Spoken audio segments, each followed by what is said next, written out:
Hello, ഒരു യമണ്ടൻ യാത്രയിലേക്ക് സ്വാഗതം. ഈ വെയിറ്റിംഗ് ലിസ്റ്റ് ടിക്കറ്റ് എടുത്ത ചാർട്ട് പ്രിപ്പയർ ആവാൻ വരെ ഒരു അൺസർട്ടനിറ്റി ആണല്ലോ. റെഡി ആവണോ, പാക്ക് ചെയ്യണോ, ആകെ കൺഫ്യൂഷൻ. അങ്ങനെ ഇരിക്കുമ്പോഴാണ് ടിക്കറ്റ് കൺഫേം ആയി. അപ്പൊ യാത്ര തിരികെയല്ലേ.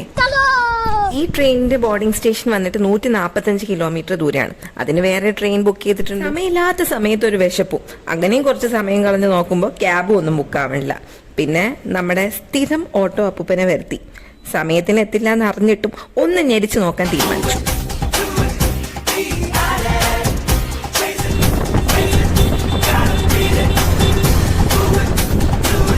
പക്ഷേ ഈ ബ്ലോക്ക് കണ്ടപ്പോൾ തന്നെ പുള്ളിക്കാരൻ പറഞ്ഞു അടുത്ത ട്രെയിൻ ബുക്കാക്കുന്നതാണ് നല്ലതെന്ന്. പിന്നെ ദൈവാധീനം കൊണ്ട് 1 hour ഗ്യാപ്പിൽ മറ്റൊരു ട്രെയിൻ ടിക്കറ്റ് കിട്ടി. ഫൈനലി ബോർഡിംഗ് പോയിന്റിലേക്കുള്ള യാത്ര തുടങ്ങി. വിത്തിൻ 2 hours സ്ഥലവും എത്തി. ഇനി ഈ വെയിറ്റിംഗ് റൂമിൽ നീണ്ട 5 മണിക്കൂർ ഇങ്ങനെ അന്തം വിട്ടിരിക്കണം. എന്തായാലും സ്വന്തമായിട്ട് ഹെഡ്ലൈറ്റ് ഒക്കെ തെളിഞ്ഞിട്ടുണ്ട്. അപ്പോൾ ഇന്നത്തേക്ക് ഇത്രയും മതി. ബാക്കി പിന്നെ പറയാം. Bye bye.